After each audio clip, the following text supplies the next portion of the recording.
You may know her from her Sunday With column for the Las Vegas Review-Journal. An author, ghostwriter, and interviewer of A-list celebrities, Cindy Gaber joins us this week on Nevada Week in Person.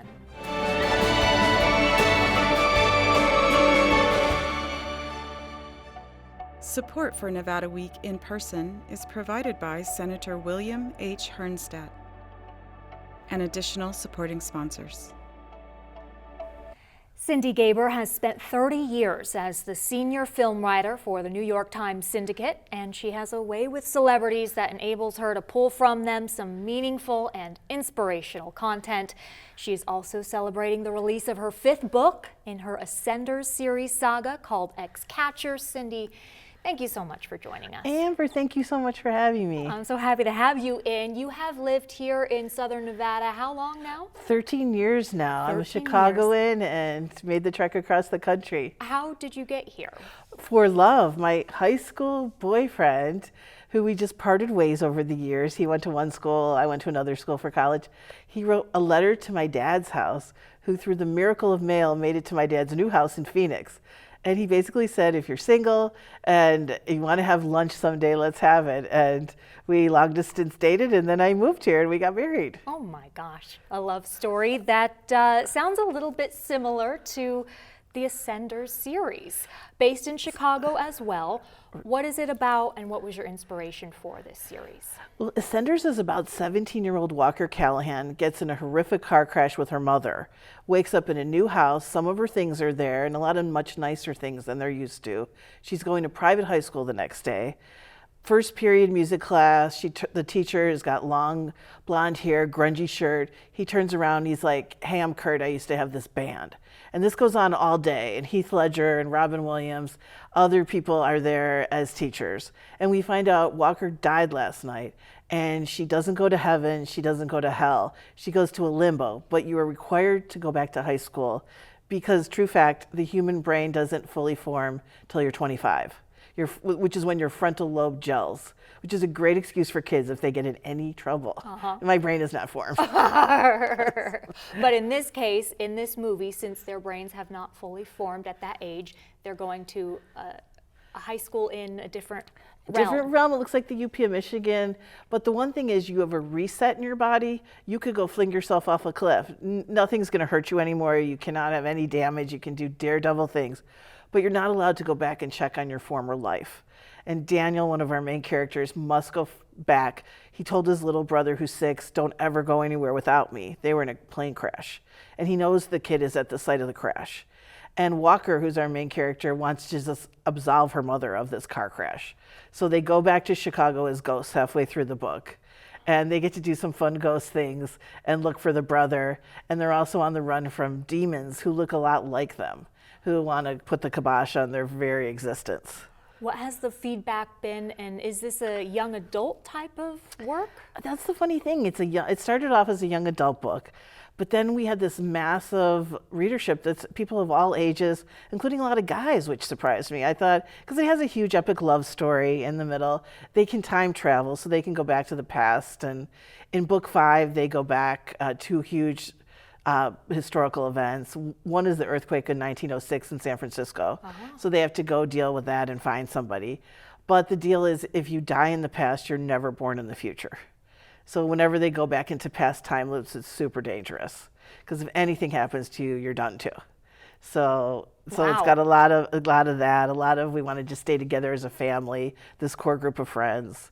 And a lot of people just find different, I've had everybody from someone who's about to lose their mom who found a lot of compassion in the book and thought it was nice to read with her about moving on, and to, I've done many Comic-Cons where, all kind of fan things have happened over the years.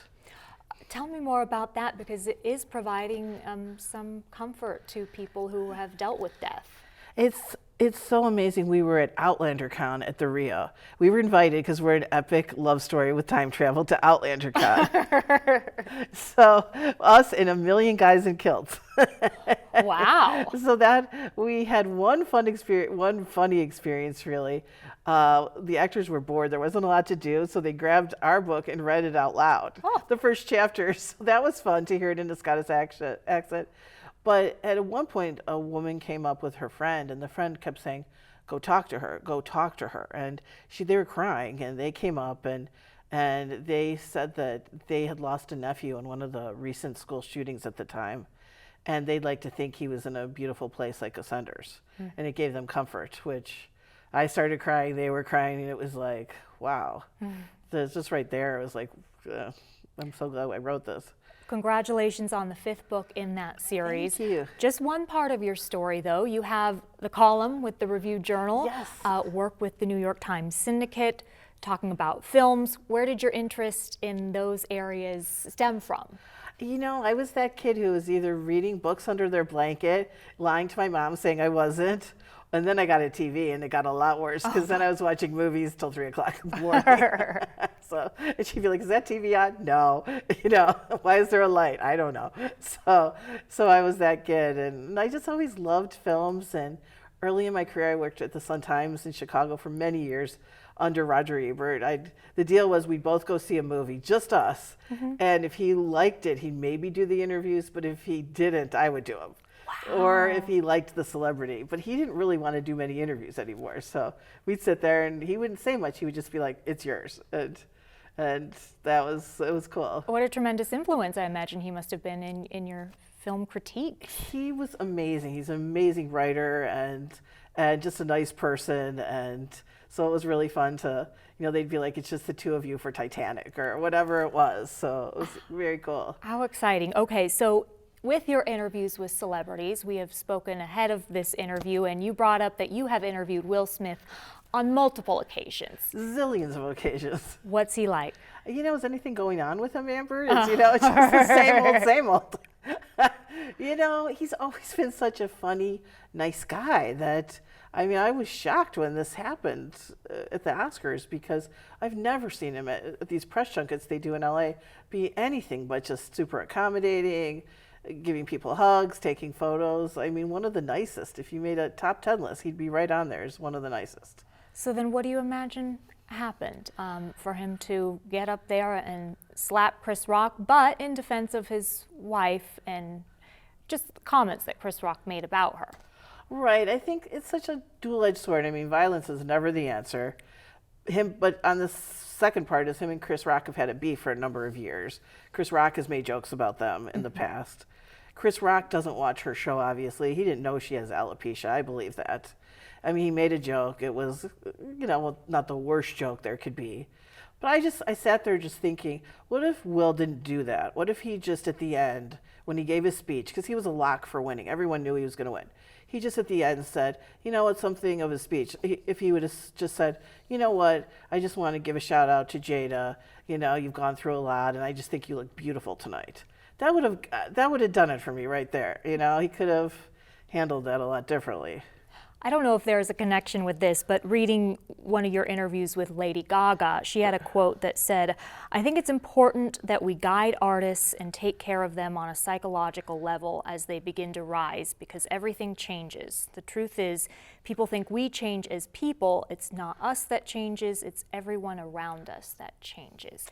Have you seen that in the development of celebrities? You see it, and I can't. There are people, especially, I'll give you a little teaser. One of them that did one of the big YA series that became a huge movie. Super nice to begin with. And then as time went on, like a nightmare, It's just, you see them change. It's easy. A lot of times the reporters who have been the same for many years will sit there and go, "Okay, how is this going to morph out?" Especially if they're super young. But, you think that Will's been at this since he has been super young. So you think he wouldn't do it. And Lady Gaga's right. Fame is such a weird thing. People think they want it, then they get it, then they don't want it. So it's such a double-edged sword for people. What is your approach when interviewing a celebrity in order to get them to open up? I try to use humor if you can. Some of them you can't. But if there's any way to use humor, it's always good, because that's the least they expect you to come in and be like, "What about that tabloid headline?"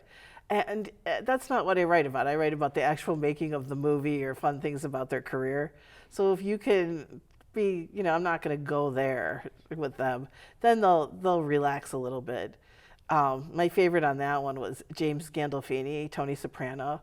never did interviews, super private guy. Finally, they made him for the movie The Mexican, which was Brad Pitt, Julia Roberts, and Gandolfini. Nobody cared about Brad Pitt for the first time in history. No one cared about Julia Roberts, but James Gandolfini, Tony Soprano, and just through the whole interview, I kept saying, like, what's going to happen next season? What's going to happen next season? And he finally, like, stopped and gave you that really mean Tony look on purpose, and he goes, you ask me one more time, I'm going to put you in a headlock. So I did it one more time, and he did. He put me in a headlock, and I was like, you have just written my story for me. Thank you. A headlock from Tony Soprano. We have photos of this now. Do you remember a time when you tried to use humor and it did not work? There's a few of them that are just so strange, like Faye Dunaway is one of those old-time stars. They dim the lights when she comes in, they close the it's very, and Tommy Lee Jones has always been a challenge for most of the press. So there's a few times, or sometimes when they're rockers, it's tough. I remember when we did at the height of their heights, we did One Direction. They had their movie. Okay. And this was a funny story. There was a little girl next to me. Her mom snuck her in. And I just was in the front row, so I said, Harry, why don't you come down and give little Susan here a kiss on the cheek because she's your biggest fan. So he did. He was so sweet about it. He came down, gave her a kiss, and I said, wow, that's your first kiss, and it's from Harry Styles. And her mom's right there, and the kid goes, it's not my first kiss. Oh. And the mom was like, what? Wow. That was a fun little moment, but mostly they're all nice. Did that become part of the story? That became part of the story. I mean, crazy things happen. Tell me about ghostwriting. I don't quite understand how it works. You're writing on behalf of someone else who doesn't want to be known? Well, you're writing on behalf of a star who has a book deal and doesn't write. Okay. So, or maybe doesn't even think that much about writing and doesn't want to think about it. So they hire somebody like me, and you keep continuously interviewing them and hoping that works into a book. Or you have somebody who's just so busy. Like I did Olivia Newton-John's book that came out a year ago, and she's so busy. Plus she was struggling with cancer treatments. So she just wanted someone to put her exact words on paper, which was amazing because she was so nice. There are some others that you've written, like the Black Book of Hollywood Beauty Secrets. How does that work? Where are you getting these from? For years, I would go on these press junkets and ask these stars for their beauty tips. Ah. And it just became a fun little book series that took off. It was on the Ellen show. Like weird things happen with books. Ellen picked it up one day. Nice. So that's all you need. It was like, yay, thank you, Ellen. What are some of those beauty secrets that stood out to you? There's got to be some weird stuff in there. So many weird stuff. I mean, they were like, the one that actually worked though, if you take a spoon, put it in your freezer at all times, a metal spoon. Then if you have bags in the morning, just lay down on your couch, put the spoon part on your eyes, and all that stuff will go down. Yeah, I've done that. I don't. Not good. It's okay. A little bit of everything. I know. It's like getting a good makeup artist. That's the thing. Last thing, you always write, make it count when you're signing books. Why? I do, because I think sometimes we just go through our life so fast, and it's thing to thing to thing. So I always, in book one, when I sign them, I always put make it count. And just to make people think, if you could do something that would help somebody today. Even if it's a little thing, make that day count just in its own way. So, and I always have kids talking about that. So, awesome. Like one little thing. Cindy Gaber, thank you so much for coming in and joining us on Nevada Week in person. To see this week's edition of Nevada Week, tune in on Sunday at 5:30 p.m., Tuesday at 7:30 p.m., or anytime you wish at vegaspbs.org/Nevada Week.